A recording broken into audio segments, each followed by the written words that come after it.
Testing, testing, testing.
If I can call this meetings to order. Judge Moore, would you please conduct the Finance Committee meeting? Good morning. I'd like to call the Finance Committee to order at this time. If I could get a motion to approve the Finance Committee meetings from August 18th of the year 2022, please. Do I have a second? Second. At this time, we will adjourn the meeting. Thank you. There we go. Mr. Unks, could you lead us in the Pledge of Allegiance? To the flag Of the United States of America, and to the republic for which it stands, one nation, under God, indivisible, with liberty and justice for all.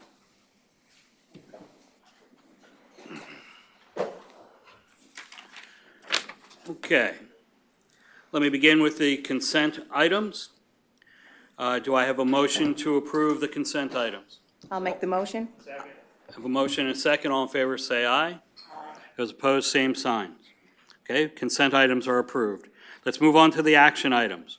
Approve removal of surplus and obsolete inventory Laura Peel?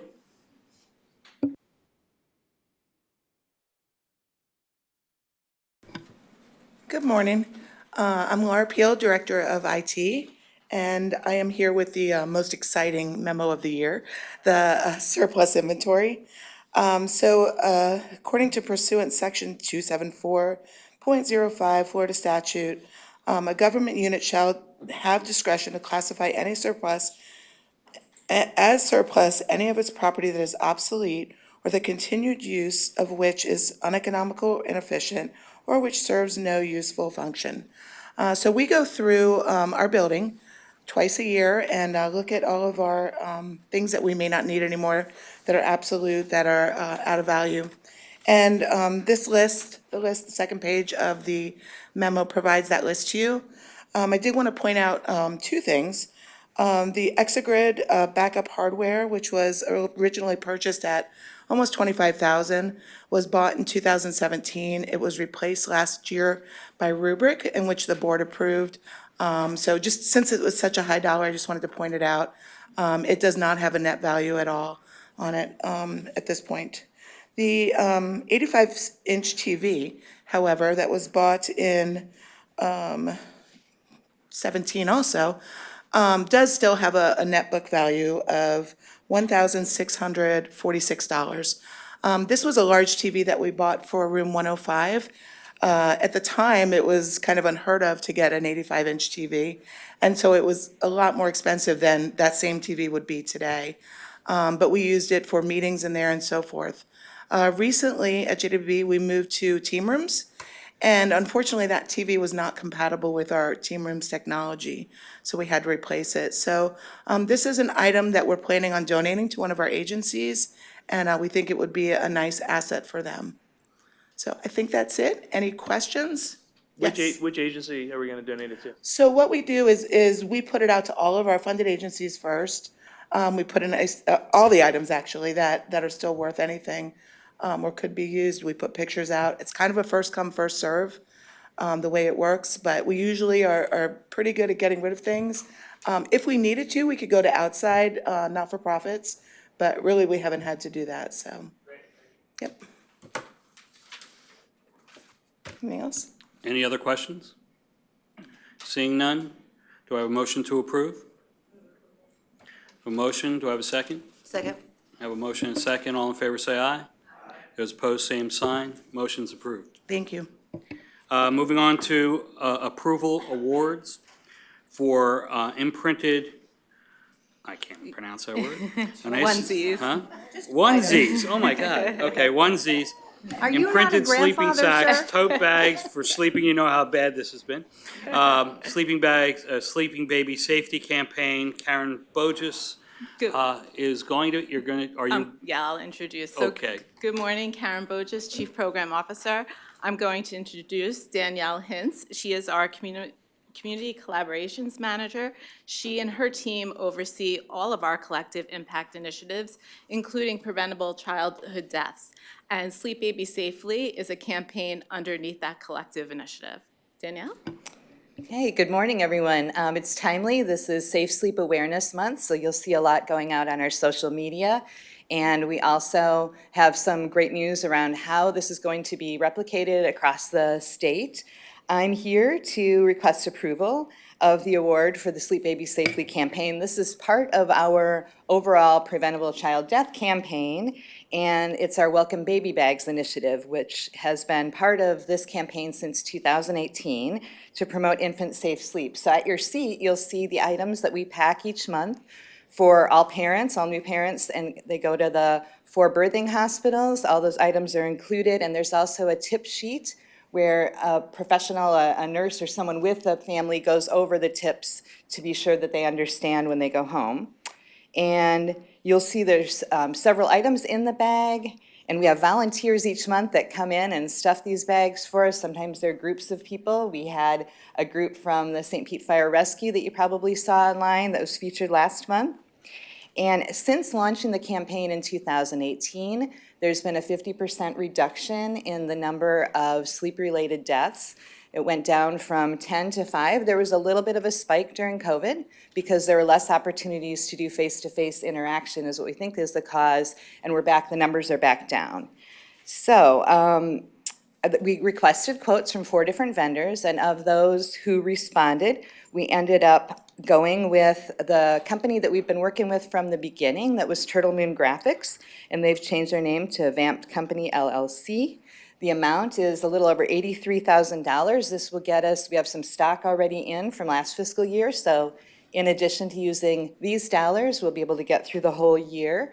And because it's a large budget item, we come to you with a request for approval. And as I mentioned, it's Safe Sleep Awareness Month, so if anyone has questions on the bags or how this works, this is one of our largest ongoing project initiatives that supports our collective impact initiatives. Do I have any questions from the board? Great job. Thank you. Any other comments or questions? Seeing none, do I have a motion to approve? Second. I have a motion and a second. All in favor, say aye. Those opposed, same sign. Motion's approved. Thank you so much for everything you're doing. Thank you. Moving on to the presentations. Strategic Plan Update, Linda Leedy.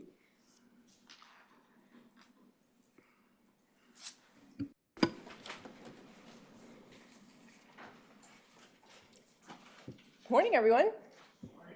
Linda Leedy, Chief Administrative Officer here at JWB. And today I'm here to share our progress with our strategic plan activities through year 2 of our 5-year plan. If I can get the clicker to work. Shannon. All right. You may recall, but probably not, this is where we were a year ago. This was after year 1. Overall, we estimated that we would be 18% of the way through the plan, and in fact, we were 20% through all of our activities. Shannon? And then this is the breakdown for each of our result areas at the end of fiscal year 21. So you can see the red bars are those that we actually completed. The brown is sort of what we estimated, what we planned to do. So for the most part, we were on target with the exception of organizational capacity.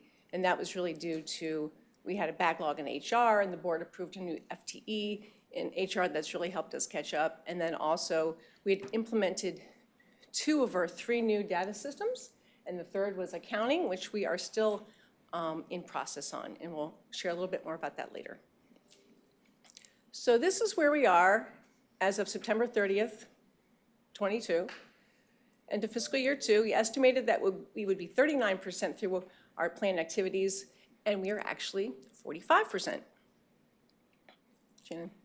So here's the breakdown by result areas, and I'm going to spend just a few minutes at a high level going through each one, sharing the highlights for each strategic result area. So for early childhood development, our think tank continues to meet and inform our work. We are focused on grandparents as caregivers as a new initiative, and you're going to hear more about this in the next presentation from Dr. Fan and Dr. Morrison Rodriguez. We opened our new quality early learning site at Tarpon Springs with a big bash and a ribbon cutting.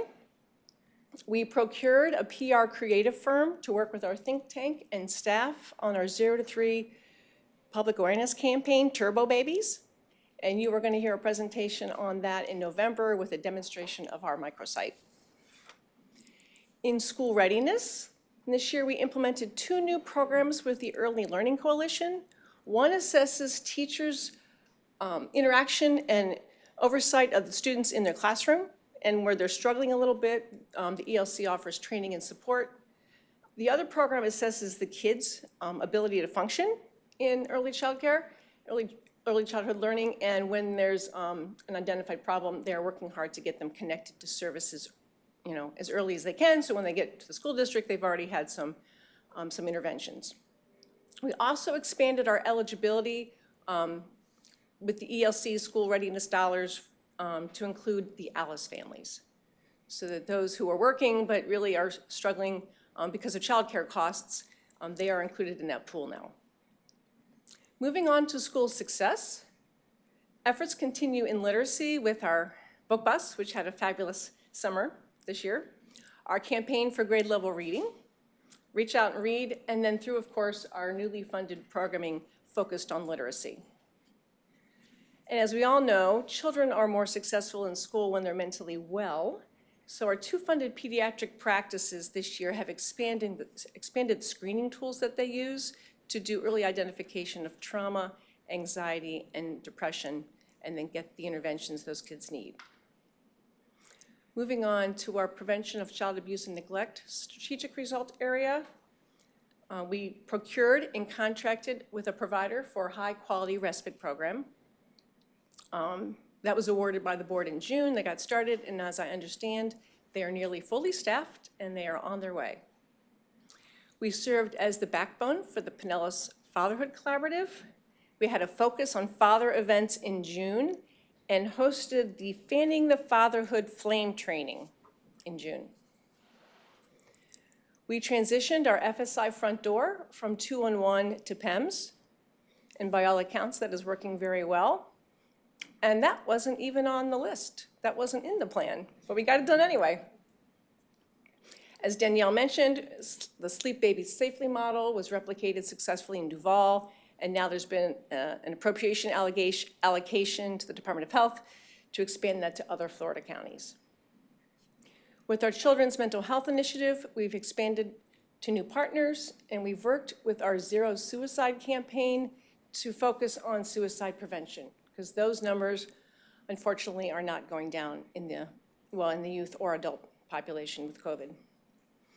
We had another ribbon cutting. This was at North Pinellas Children's Medical Center. They opened additional space, kid-friendly space, for the behavioral health therapy visits for those kiddos. And I do just want to share one outcome for the integrated pediatric practice. We're working on our annual report. The year just closed, but I just thought this was a striking number. For just the 3rd quarter, the 2 practices actively intervened and did 175 same-day crisis interventions with the utilization of the therapists in the office, so those kids were not Baker acted. It just means a lot to me that we were able to do that. Regarding child welfare, our staff have worked closely and developed a working relationship with Family Support Services, the new community-based care provider, to get them connected to Pinellas County and the providers here so they can better serve those kids. Strengthening communities. Childhood hunger is, of course, always an important factor area for us. We supported outreach to the county's child and family serving agencies, specifically connecting St. Pete Free Clinic with ELC to be able to deliver food to numerous child care locations throughout the county. So kids in those locations are getting food at that space. Neighborhood family centers, proud to report that 7 of our 8 neighborhood family centers are now licensed by Pinellas County Licensing Board, and any minute, we're hoping to hear about the 8th being successful too. And then finally, for organizational capacity, which is really our internal focused result area, we offered multiple professional development activities for our staff, many through the Nonprofit Leadership Center. And they did both hybrid, in-person, whatever our staff were comfortable doing this year, and it was open to some funded agency staff, and many did take advantage of those opportunities. And we also hosted an internal manager training focused on things that managers need to know, recruitment, supervision, that kind of stuff. Advocacy also falls into our organizational capacity result area. And as you all know, we received recognition from the Florida House and Senate and the U.S. House of Representatives for JWB's 75 years of serving children and families. And then lastly, we are working with Cherry Beckert to assist us with accounting software vendor identification and procurement. That's, as you know from this year, we've had some challenges with the previous implementation, and we are moving forward to acquire something that actually works. Okay, Shannon. So when staff are going through to give us the updates for the fourth quarter for year two, we said, while you're there, think about things, big picture. What's in the plan that we can no longer do? Or what are we doing that isn't in the plan? So these are the things that they identified. In the plan was to provide wrap services with the school system for Head Start. Those Head Start services are no longer being offered in the schools, so then we're no longer going to be able to provide the wrap services. COA certification, we agreed in 2021 that we would no longer pursue that, so we will remove that from the plan. And then we realized we had a redundancy in the organizational capacity result area that was really captured in some of the other areas, and felt that we should remove that. In terms of additions, I mentioned we are moving into the space of grandparent engagement, and so we're going to add that to the plan. We've embarked on workforce stabilization to really support our funded agencies in terms of recruitment and retention and reducing their vacancy and turnover rates by providing additional salary and benefit dollars. And then finally, you've been hearing about our new strategically aligned program procurement, which is the letters of intent, RFP process, the proposals for early childhood development, prevention of child abuse and neglect, and strengthening communities were due October 5th and were received. And then the proposals for school readiness and school success are due on December 5th. So we're moving right along. We will be bringing proposed revised plan, strategic plan to you in November, so you can actually review these and take action on these. So that we have a new revised strategic plan starting with our third year. So go ahead, Shannon. We decided we needed to add these things, make these adjustments, because it's really what we're doing. But JWB staff like to make the mark, meet our benchmarks. So we said, okay, well, if we add these things to the plan, are we going to be really, really behind? And it turns out, no.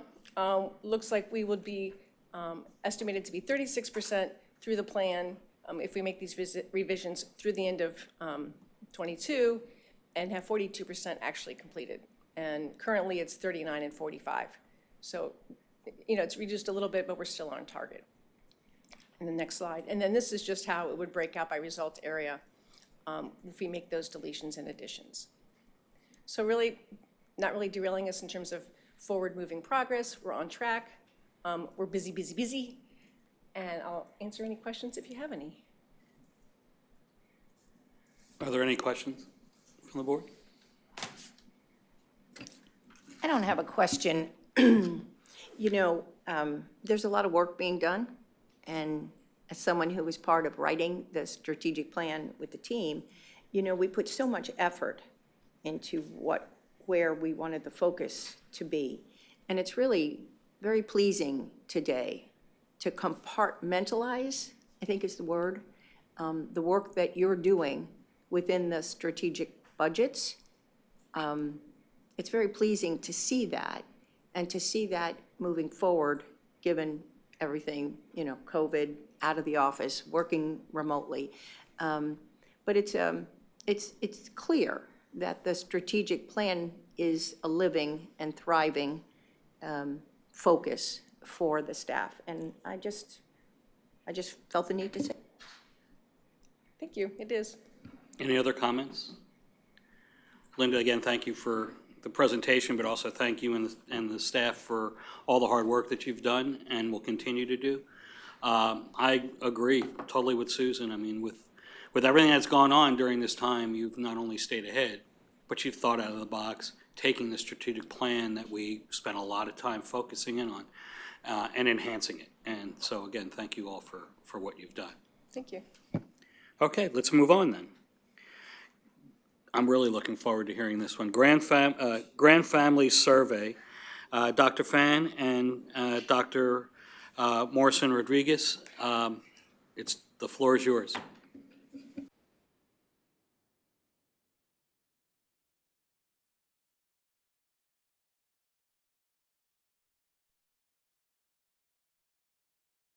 Thank you on the Grand Family Survey. This is one of my personal and professional favorite topics, and I do this in honor of my Nana Alice, who I adored. So we are going to do this in 3 parts. The first part, I'm going to set a stage for you with some contextual data of what we know about grand families at the national level, the state level, and for Pinellas County, some demographics to give you some information on that.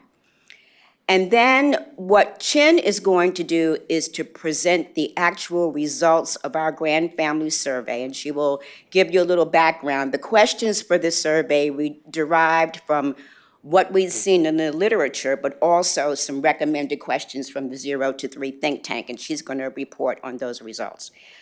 Then when she finishes, what I would like to discuss with you is the implications of the results. What is it that JWB might want to do within its budget and its focus to support caregiving grand families? So we'll do that in 3 parts. So Shannon, I'm ready. Okay, first of all, very often when we talk about grand families, I've had people say to me, well, how is that different from kinship? It is different. These are 2 definitions which I call to your attention, that grand families are a situation where children are being raised by their actual grandparents. Kinship, on the other hand, could be children who are raised by other extended family members, other adults, close family-like people, godparents, and so on, and people that their parents designate. This is some national data on grandparents from the U.S. Census Bureau in 2019. There were an estimated 7.04 million grandparents who lived with their grandchildren. That doesn't mean they were the primary caregivers, they lived with them. But 2.3 million of those report sole responsibility for their grandchildren. 2.5 million of the grandchildren are under the age of 6. So that lets you know why in the 0 to 3 space, 0 to 5 space, we're so interested in them. About 800,000 of grandparents living with grandchildren experienced poverty in the last 12 months. And yesterday, I decided to look up the average Social Security benefit for 2022. So many, many grandparents, as you might imagine, are living off of their Social Security and having to try to raise grandchildren at the same time. The monthly average Social Security benefit is $1,657. $1,657. Just imagine an elderly grandmother with that as her main source of income with 2, 3, or even 4 small grandchildren that she's trying to raise. It is estimated that for every 4 deaths due to COVID, 1 child loses a parent or grandparent. And what we know is that older people were more at risk from death for COVID. So it is likely that there were more loss of grandparents than parents. According to the ACS in Florida, about 500,000 grandparents are living with their grandchildren. An estimated 14.2% report full responsibility for grandchildren, and an estimated 40% of grandchildren living with the grandparent householder are under 6 years. Let's look at the data for Pinellas County. 15,543 grandparents, and this is derived from census data, are living with their grandchildren. Almost 40% of those grandchildren are under 6 years. And you see, Pinellas County looks very much like the national and state pattern. Almost 5,000 grandparents report sole responsibility for their grandchildren, and most of those were around 4 or 5 years old. When you look at the demographics, grandparents living with their grandchildren, and this is the ethnic breakdown, 1.5% Asian, 14.1% Hispanic or Latino origin, 15.3 were multiracial, 24.5 were African American, and 11.1% of the county. 56.3% were white grandparents taking care of their grandchildren. So this is not solely a minority phenomenon. This is almost regardless of race or ethnicity.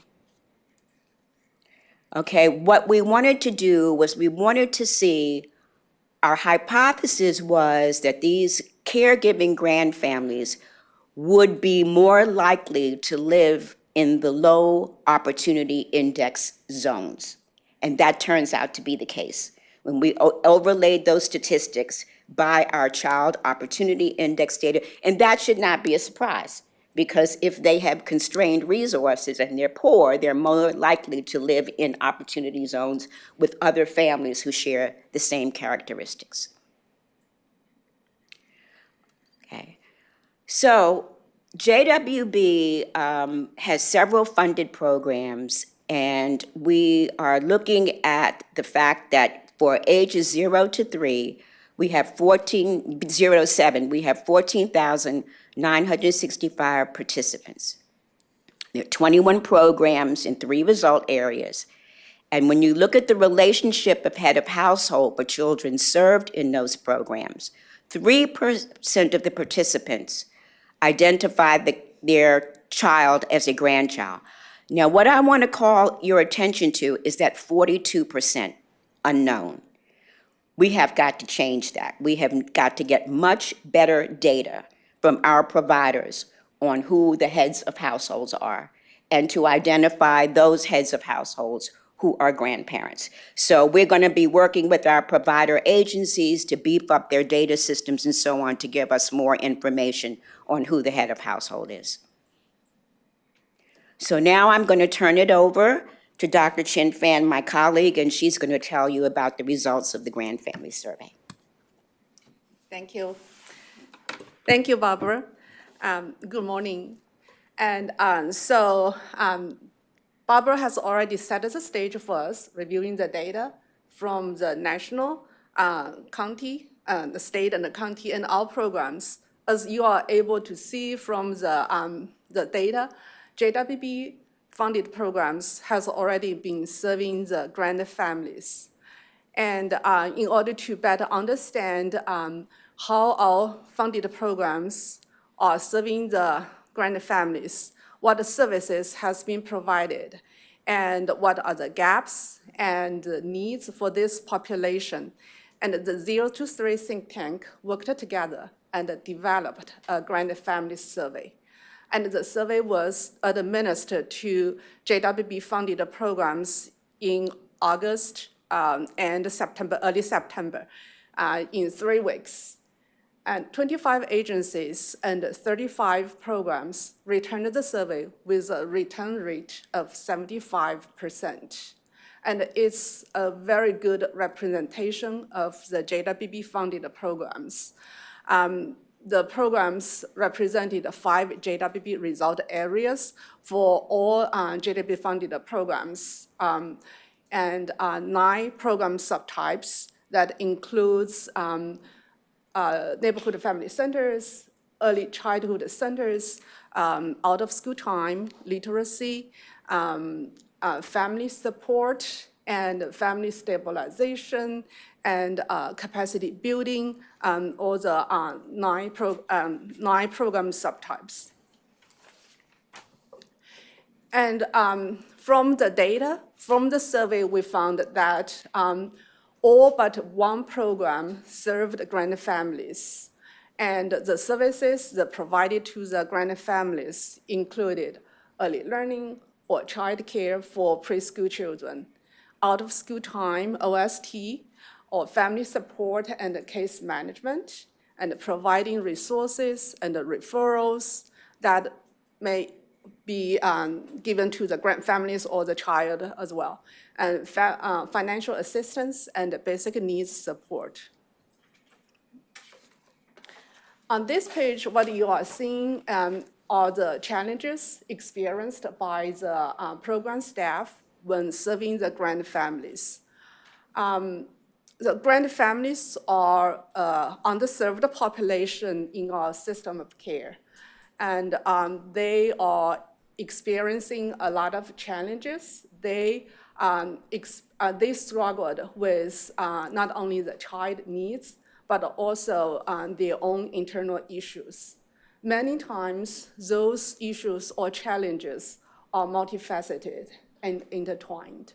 As you can see here from those challenges, if the grandparent or grandfamilies, they have limited access to resources such as transportation or sustained housing, a lot of times they may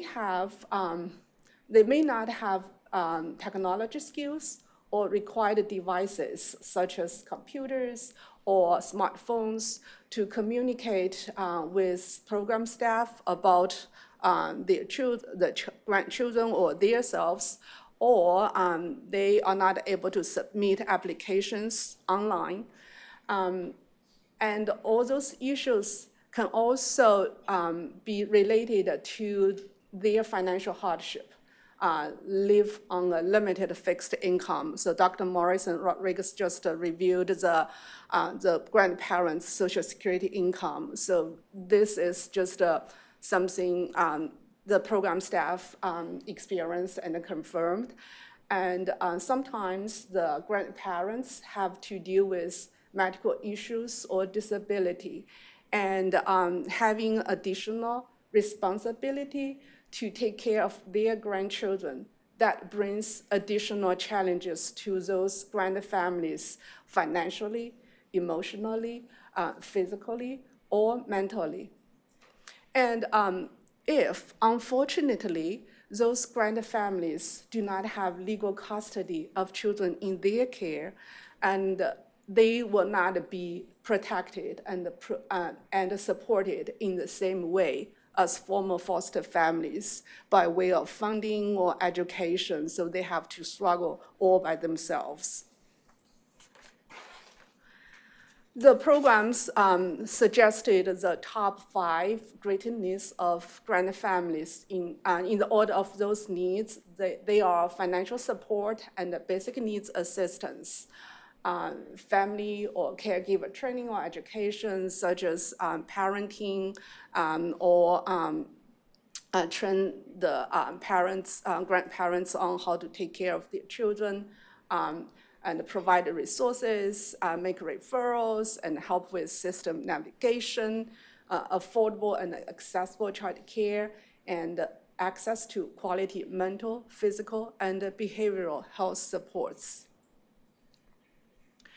When we ask the programs if JWB is going to help, what kind of services they would like to expand and provide to the grandfamilies. So those are the services they suggested, as you can see here. And those are the services we just reviewed by the programs. So for those services, some are the enhanced services they would like to offer. For example, one program has already providing food to the community, and now they would like to provide home delivery of the food to the grandfamilies, considering the grandparents may not have the transportation to pick up the food from the food court. And some of the services are the new services. For example, one program is already providing the referral services to the grandfamilies, and now they would like to have additional resources to hire an expert to provide the on-site services so that can save the wait time for the parents. So some of the, so they also suggested providing targeted engagement activities to the grandfamilies, like grandfamilies fair or grandfamilies conference or family support group, or provide the reading resources on how to raise grandkids to those grandfamilies. And also financial assistance, basic needs support, and affordable and accessible child care, wraparound care and respite care, and training and education, mental, physical health support, and legal assistance. Now I'm giving that back to Dr. Morrison Rodriguez. Thank you, Chen. So now comes sort of the so what conversation. So we know all of this. we're going to bring this up next week to have a full discussion. The think tank has seen these results at our last meeting. What we asked them to do is between now and then to think about what they would recommend as some specific strategies and investments that JWB could make. So these are some things which we've been kicking around, both the staff and the think tank. The initial thinking, we're just in the process of going through an RFP process, and it takes a long time, it's complicated, and so on. What we would like to do is to perhaps thinking about using a responsive strategy that's not unlike what we did with the Fatherhood Initiative. And that is, we have all these current providers who have just told us that they're serving grandfamilies, they're aware of what their needs are, they have recommended things that they would like to do to support these families. So our hope would be that we could take the best of our existing providers who are working with this family and give them some enhancement funds to begin to do the things that they and the literature have already identified would support these families. The other thing that we need to do is to provide more technical assistance to our provider agencies regarding assessment of age-related grandparent needs. And I spent about 25 years in the aging sector, and there's some very quick and easy assessments that are available. That, for example, when a grandparent comes in, they could be assessed. Chen mentioned their medical and mental needs and things like that. So there are 3 instruments that I thought of, which is the mental status questionnaire, the activity of daily living, and the instrumental activity of daily living, which are very short assessments that could be part of an intake, which would let you know if there's a grandparent that's struggling with their own issues, which compounds the problem. One of the things that's critical, someone asked me, for example, what was the average age of grandparents in Pinellas County? 1, caregiving grandparents. 1, I didn't know. But secondly, chronological age is not a good predictor of anything. What's important is functionality, because you could have a 75-year-old grandparent who's doing just fine, and you can have one who's 45 or 50 who could be impaired because of a stroke or chronological issues or things like that. So it's the functionality that's critical. And I thought you just might be interested in the short number of items which are in these assessment tools, which we could encourage our providers to use. So the mental status questionnaire asks things like, what is the day, month, and year? What is the day of the week? Can you name the place where we are? What is your phone number? How old are you? When were you born? Who is the current president? Who was the president before him? What was your mother's maiden name? And can you count backwards from 20 by 3s? I didn't pass that last one. Okay. So, activities of daily living, what you ask them about eating, toileting, bathing, grooming, dressing, transferring, moving around in their own space, and mobility. If they're having problems, significant problems in any of those areas, they're going to be challenged to take care of their grandchildren. And then instrumental activities of daily living are taking medication, meal preparation, shopping, laundry, and light housekeeping. So Chin, as you said, if they're not able to cook, if they're not able to go out and shop, how do you get food into them? And so that some of our agencies are recommending home-delivered meals. Now, there are home-delivered services around. So one of the things that has to happen is our child care services need to know more about what's on the aging services side.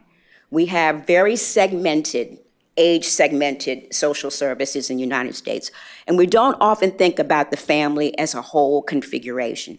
So one of the things that we would like to do, and I mentioned to Beth, maybe the possibility of a conference or a series of seminars where we could bring together people in the early childhood space and people in aging services. We could give them, for example, prototypical cases and say, what does the child care service have to offer? What does the aging services have to offer? Where do we need to integrate, and how do we exchange information? So those are some of the next steps that we're thinking about. And I think, Shannon, our next slide, I'm going to entertain some discussion from you and some questions from you. But one of the websites I strongly recommend you take a look at is by an organization called Generations United. I love that title because it conveys the notion that life is in a cycle, and the beginning and the end touch as part of that cycle. So they have a Center on Grand Families, which has done a lot of research and a lot of policy and advocacy and reports on what's going on at the national level, at the state level, and then the National Grand Families Partnership Work Group, which works on a lot of policy initiatives. So please, when you have a moment, log on and take a look at this site. And by the way, they produced a report in 2003 with all of the findings that we just expressed to you, okay? So for a decade, we have good, solid research documentation of these issues. So this is not new, but it does mean that it's something which we need to pay attention to. So that's the end of our formal presentation. I open the floor for questions or comments. Susan? Yeah, I made a page of notes.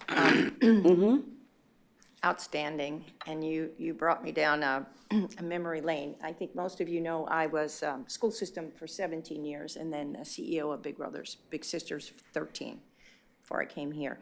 At Big Brothers Big Sisters, JWB funded a family services social worker, and Big Brothers Big Sisters served children who were residing with a single parent. That was the premise.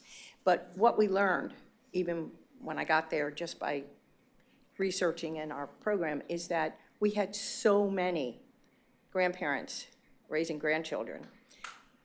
And we learned everything that you're presenting. I mean, I just cannot begin to tell you how exciting this is.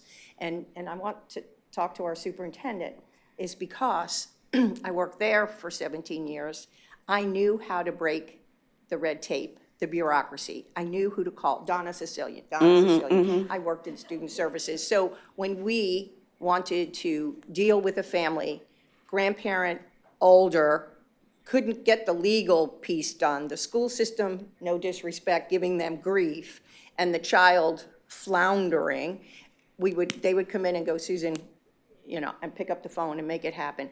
But I just want to say to you that I'm so glad that you involved your providers, because I think there's more that, like a Big Brothers Big Sisters. Yes, we wrote kinship. I'm going to give you the name of Jennifer Redfring. She was one of an initial Cooperman Bogue. She was our family support services person. She's still working at Big Brothers Big Sisters, wrote kinship as a 3-person team, but knew our agency had a little fund so that if a grandparent had a washing machine that wasn't working, they would get us, even at night, to get the washing machine working so the grandparent could stay in the house and not have to go to a laundromat. So I just want to say, way to go. This work could really be more groundbreaking and impactful than you realize, because I observed it firsthand back then. And kinship, I know, and I know the difference. I understand what you're saying, but keep going and make sure to get the right people from the school system, and make sure to get legal services. Everything that you've said is what we had to spend the JWB money on, and we only learned it because of the big and the little and their relationship with the caseworker. And then on top of that, we would pile on the family services. And I learned so much. Superintendent Howard Hinesley, my last assignment before I left the school system, he assigned me to the 29 poorest elementary schools in Pinellas County, working with Paula Lamb, and I don't know if you remember. I learned so much. My own little brother that I was with for 6 years, raised by the grandparent, and what he lived through in a little Mobile home was heartbreaking. And he had somebody who was pretty knowledgeable that could help. I just want to thank you so much for this work. I believe it can be very impactful. Yeah. Thank you. It's our pleasure. We're excited about it too. Very, very excited about it. And I think there's real potential here. I think about grandparents if a child who has to go to the emergency room and they have no medical authorization. I mean, the implications are really profound. Anyone else? Good morning. I want to thank you as well. From the legal perspective, because you brought the providers in, if you could educate them to maybe go to Bay Area Legal Services, because that's who usually get a lot of these phone calls. 751 is not hard. The problem is most grandparents don't know the permanent guardianship, 751, usually Bay Area Legal Services. And I don't know if their budget is such that they can undertake this without some type of underwriting. But they usually do the paperwork, give us a call, we put them on the calendar. That keeps them from DCF. That allows them to do everything that a parent would do.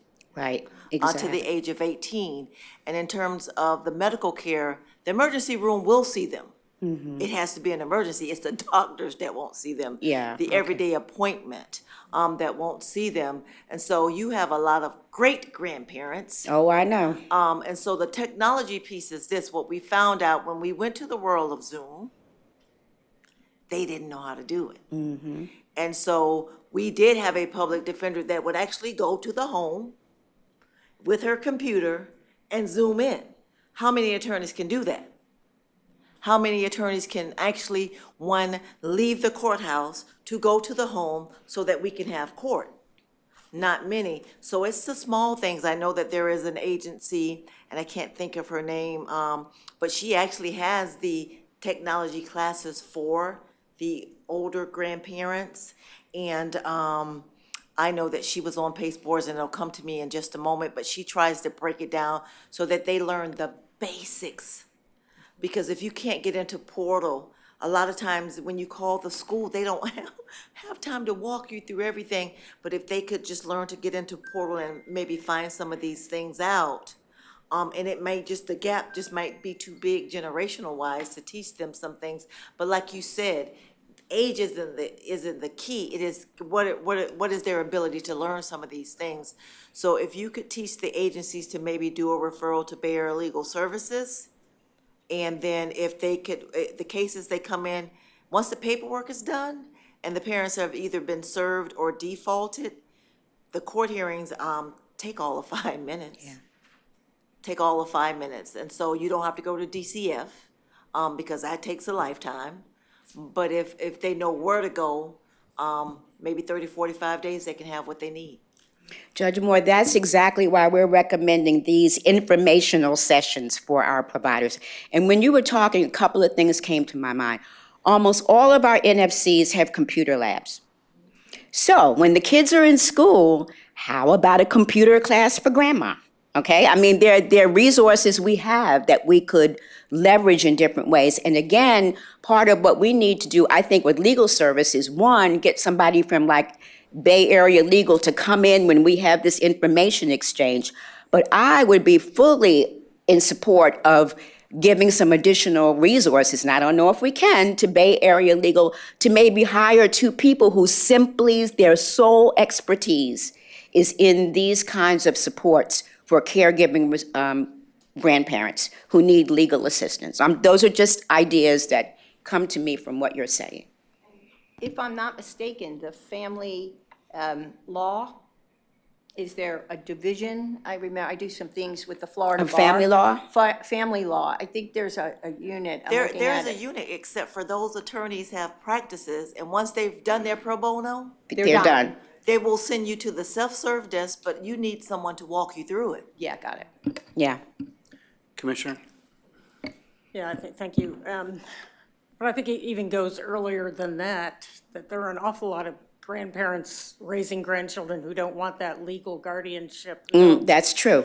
who don't want to admit that this might be a permanent arrangement, and don't want to admit that they have their own child who's incapable of raising their own children. So I think that we need to help the agencies help the grandparents get past that reluctance to be open about their situation and to accept help for it. There are a lot of grandparents that won't even accept the help.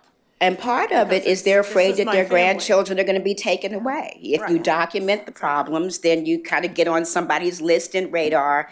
And so, but I think, again, we should respect that continuum. There are some who immediately might want legal assistance, some who need to think about it, and others who may be reluctant. If they're reluctant, what could we wrap around them? The other thing that occurs to me is when you look at the demographics of this country and the escalation of the aging population, each year look at the census and see what percentage of the US population is over the age of 65. There's going to be a lot of them. And the other thing that we know is that there sadly seems to be increasing disability in people of childbearing age, whether it's drug or alcohol or mental health or mental illness. So this is an arrangement, my prediction would be, is actually going to escalate in number as we move forward over the years. So now is the time to try to think, since there were discussions of it a decade ago, to start thinking about how we can support these caregiving grandparents. One other thing, 751 is a misnomer. Permanent guardianship is not permanent. On any given Sunday, they can write the court to say, I no longer want this, there's no questions asked. There's a court order that takes it away. It could be permanent if you want it to be permanent, but it is not permanent. Again, education is the key. Well, we'll be sure and invite you, Judge Moore, to our information session. So, seriously, I'm very serious about that, so you can clarify that for people. Well, and I just think the other part of that is teaching them the advantage of having that legal document. Yeah. Half the time they don't know it until they show up in the doctor's office. And Right. It's amazing what they see. don't know. That's what's so sad. Yeah. Any other comments? Questions? Yes. I just want to mention two things. One, the JWB-funded family navigators that are in some of our most challenging schools help grandparents, parents, all kinds, and I know that that's been very helpful. The second is the school district has a partnership with the Pinellas Education Foundation for a family e-coach who goes into homes to help families set up their technology. Great. We have a one-to-one device for every student in our school district, grades 1 through 12, and we'll provide a hotspot to any family who needs one, sometimes even 2 or 3 if there's multiple children and they all need their own connection. So we've had hundreds and hundreds of visits to families this year just to help them set up the internet, get online, get their portal password, get all the things that they need, and most of it is walking them through things that they just don't know how to do. It's not so much the hardware components of it as it is navigating. So that partnership's available with the Education Foundation. You can learn more about it on our website as well, pcsb.org/familyecoach. Thanks. Add that Okay. to our list, Jen. One more person to come. Any other comments? Okay, it's time for me to get on my soapbox. Please. Great presentation, lots of incredibly good information. Glad to see there's a focus here. What concerns me are a couple of things. One being inflation is still in play, getting worse to some extent. Cost of living has continued to go up, so that $1,600 is being stretched even more so. But what I think most concerns me, but it's something you can do, and that is similar to the 0 to 3. There's 30-plus years of information that's been out there that hasn't really been acted on. We now have a chance to do that. You've gotten tremendous amount of information from the board itself, from their past experiences on what's going on, and I know the judge would be more than happy, I'm not talking for you, but I expected you would, be more than happy to participate in those things, I think, as any one of us would be. What really needs to happen, in my estimation, is what you described as getting these sessions started. And we really need to coordinate better, just as the superintendent talked about. There's organizations out there, there's components of those organizations that are out there ready to do that. Whether or not they're actually fully at capacity, or whether they're being asked to participate in those services and in help, I don't know, but we need to know. Yeah. And we need to get out there and increase this. So please, as soon as we can, let's set these sessions up. Let's bring all the right people into these sessions and get this conversation going with outcomes from that. Yeah, It's the only way we're going to do it, or we'll be here 30 years from now, or we won't. having the same But we'll be conversation. having the same conversation. I So- won't be, but, Yeah, not at me least either. in I'm spirit, with I'll be you. there. I'm only a few years behind you. So I think it's extremely important that we do this. And what you clearly showed is it's not a racial, it's an everybody thing. Yeah, And it doesn't absolutely. matter where you live from, and I think grandparents are grandparents, and grandparents are gonna take care of their kids, no matter what it takes them to do that. It's just inherent, I believe, to everyone. And it's important that we give them the support that they need and help them get the education that they need, as well as others in the family that can help as well. So I'll stop there, just say, let's get moving. Let's use what we have, extend it, and increase the reach with those that are out there right now that are doing these things. And let's not take no for an answer. Yeah, I agree with you. What I'm hoping to do over the next 3 months, October, November, and December, is work with the staff and with the 0 to 3 think tank to outline exactly what you're suggesting. What would be the topics? What would be the framework for the sessions? How would they be organized? Who are the experts that they recommend we touch base with? And come back to you, let's say in January, with a plan for what we can do in calendar year or fiscal year 2023 to actually begin to get this process of information sharing and exchange going. Please, January at the latest. Okay. All right. Any other- other comments, questions? No? Thank you again. Beth, Chief Executive Officer's report? First, for just an update for the board on JWB's, how we handled Hurricane Ian. Throughout Hurricane Ian, our leadership team took part in daily calls with the Pinellas County Emergency Operations Center, or EOC, just to stay tuned in and to listen for ways in which we might have needed to provide services. That ultimately was not the case, but it provides us an opportunity to listen in.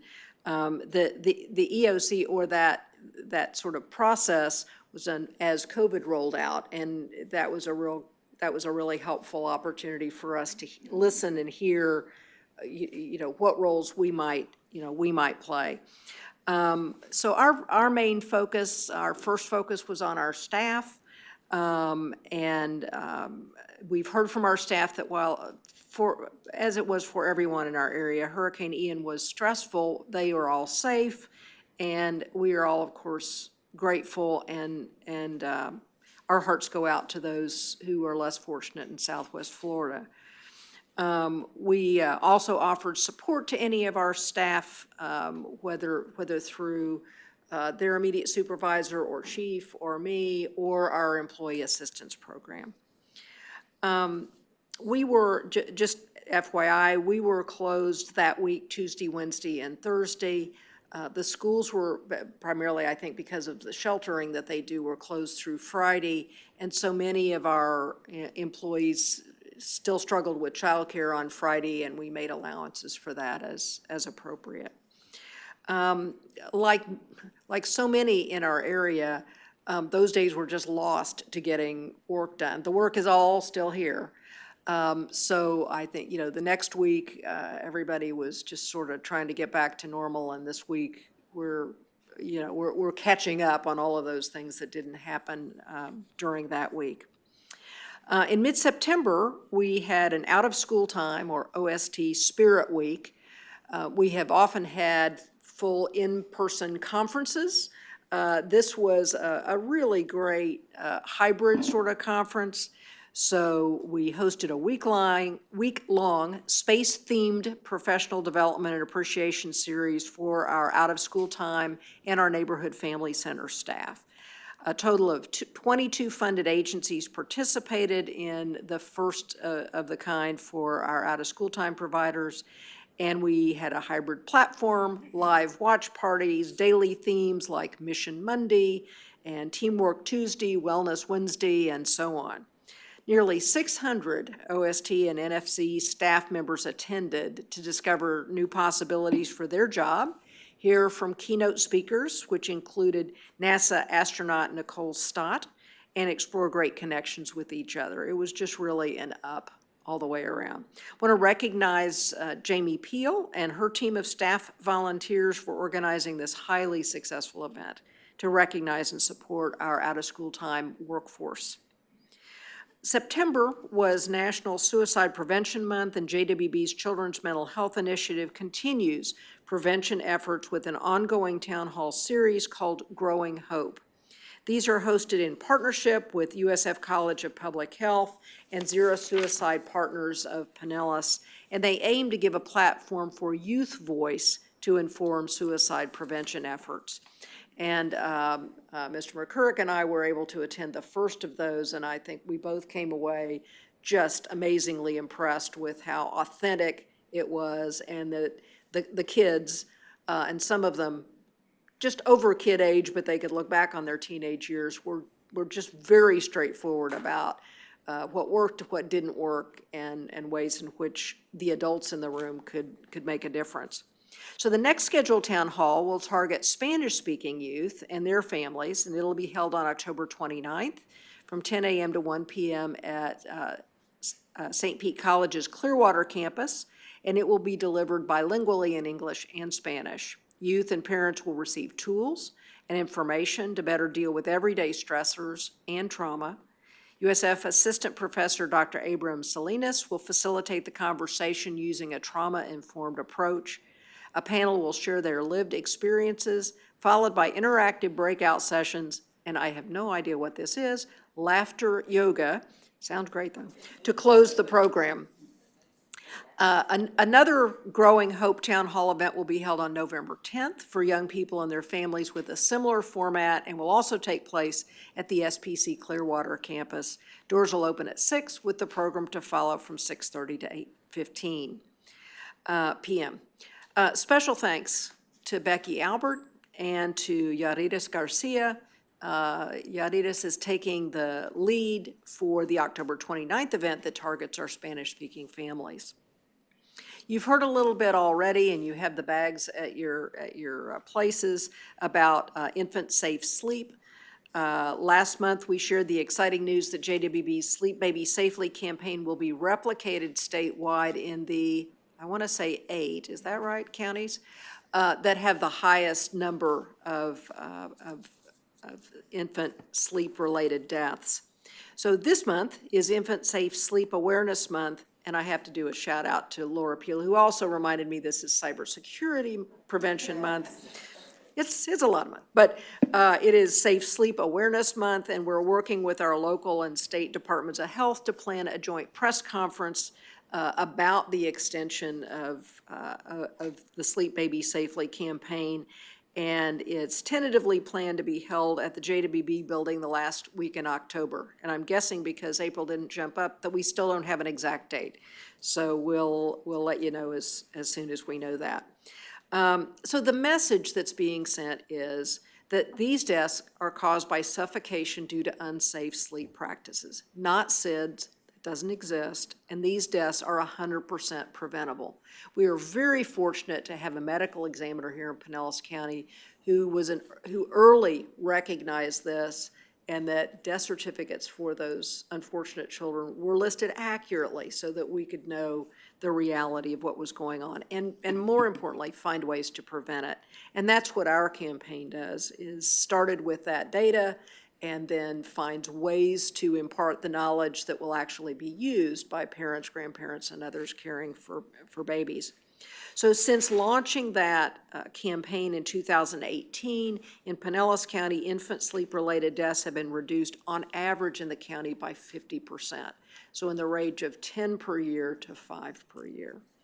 In addition to the press event, JWB and our partners will be posting on social media throughout the month to share life-saving facts and tips using toolkits that are found on our website, sleepbabysafely.com. And if any of you enjoy doing such thing, you can go on there, and there are tools and pieces that you can immediately post to your social media accounts. Turbo Babies, Early Childhood Public Awareness Campaign. We're excited to share that Vistra has successfully fulfilled all the terms of their contract up through September 30th, and did that in spite of the disruption of Hurricane Ian.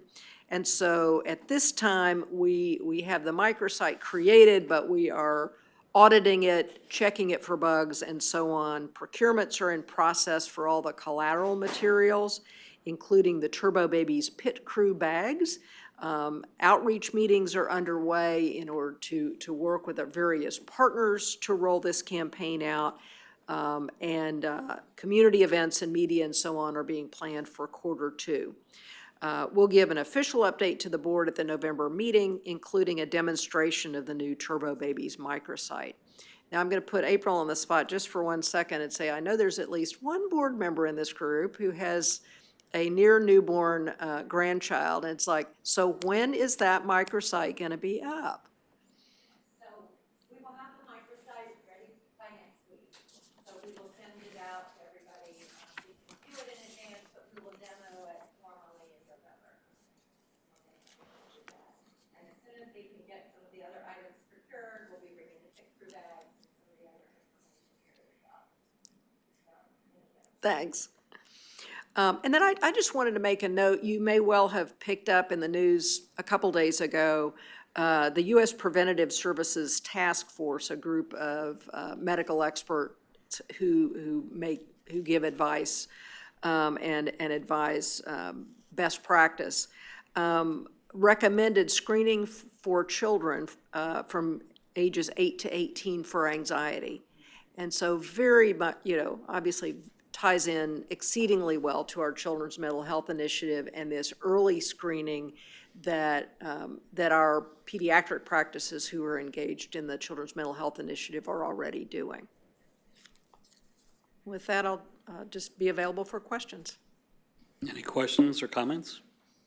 Laura, I do want to thank you for bringing up the cybersecurity piece, because even babies will sleep better knowing that their parents are cyber secure, so. Okay, then moving on, there's information items. If anyone has any comments or questions on the information items. The only thing I would request, or one thing to say, is that please review the Community Council and NFC meeting schedules, and if you can, please identify to staff what meetings you may or can attend. I think it's important that the board shows their support to the staff as well as to the centers and to the councils on the work that they're doing. So if you could please, just as a reminder, in case we're double booking here, it has to be publicly noticed, as I can see our legal counsel is making sure I didn't forget that. Okay, moving on, an open agenda. Linda, would you like to provide us with the September anniversaries?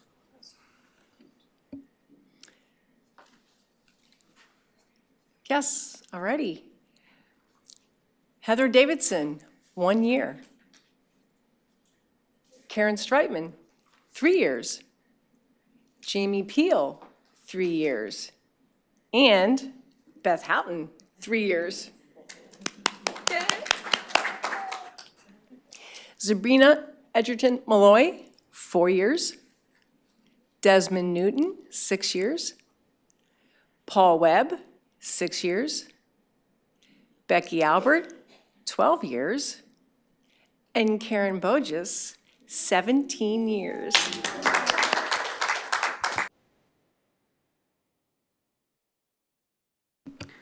Congratulations to all of you. Beth, was there something else you wanted to say? I don't think so, unless you prompt me on what that was. I don't remember, so then I guess there wasn't. Okay, last and final from me, though, is all the board members have received an email from Mary Grace Duffy with a requirement to provide input on Beth's evaluation.